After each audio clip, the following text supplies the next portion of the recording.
Ces statistiques. Centre canadien de politique alternative, Madame McInturf. Si je l'ai mal prononcé, vous pourrez le prononcer correctement.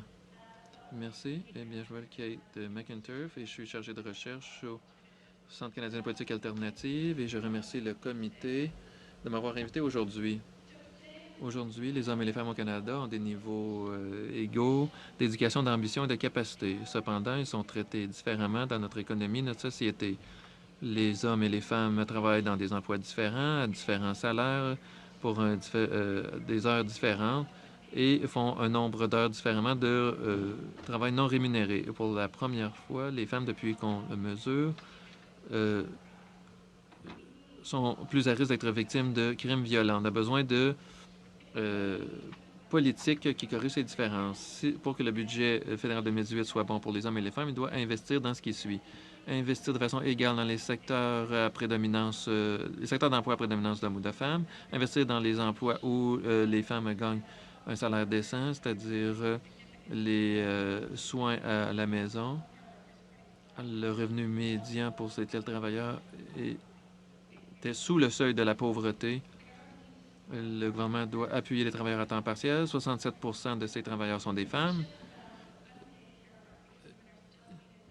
Transférer ou trouver un meilleur équilibre pour le travail non rémunéré et investir dans les organisations de femmes.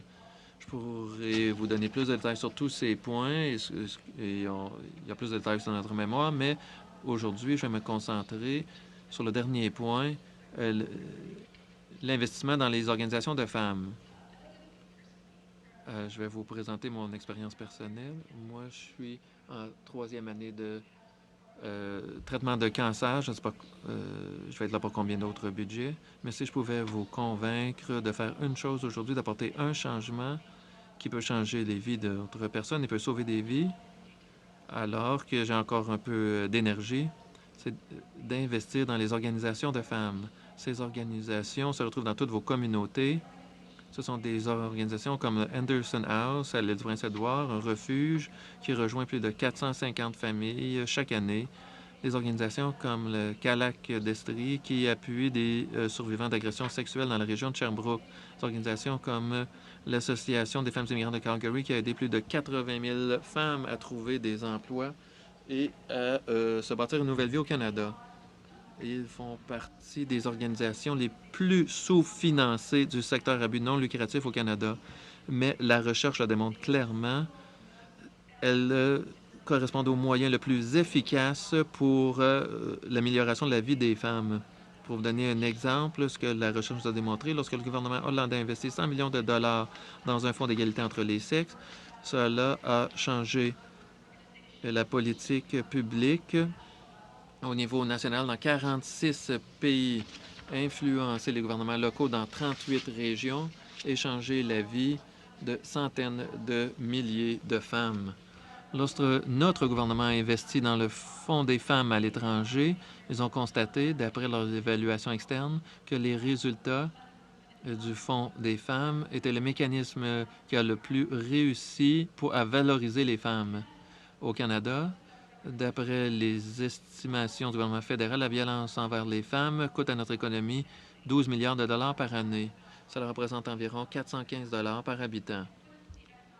Et donc, les conséquences économiques de la violence contre les femmes est au même niveau que le tabagisme ou les drogues. Mais les dépenses fédérales en matière de violence contre les femmes au niveau fédéral est d'environ 5 dollars par habitant. Si on regarde les mécanismes fédéraux principaux qui financent les organisations de femmes au Canada, c'est-à-dire le programme des femmes à condition féminine, leur budget représente, et je vais dire ça lentement, moins de 1 centième de 1% de toutes les dépenses de programme du gouvernement fédéral. Et c'est vrai depuis une décennie. Alors, je vais le dire différemment, le financement direct fédéral au programme de femmes représente environ 1 dollar par femme. Les organisations de femmes savent comment sauver des vies. On ne leur donne pas seulement les ressources dont elles ont besoin. C'est comme si on avait une pilule pour guérir le cancer qui coûte 500 dollars, mais on ne donne qu'à tout le monde 50 sous. Et on leur souhaite bonne chance. Et envoyez-nous des rapports à tous les trimestres.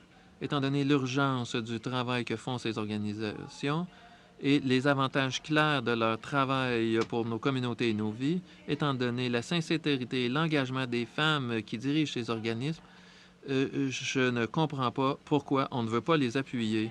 Après une décennie de négligence, je me suis dit que peut-être fondamentalement, à un niveau inconscient, on ne fait pas confiance aux femmes, assez confiance aux femmes pour leur donner de l'argent. Alors peut-être démontrez-moi que j'ai tort, démontrez au Canada que nous avons un gouvernement qui est prêt à appuyer les organisations qui offrent la dignité et la sécurité aux femmes dans leur communauté. Montrer aux Canadiens que la croissance et la productivité ne sont pas abstraites, mais c'est une façon de transférer les ressources entre les mains de ceux qui veulent s'entraider pour avoir une meilleure vie. Démontrer aux Canadiens que l'avenir est vraiment féministe. Merci. Merci beaucoup. Kate?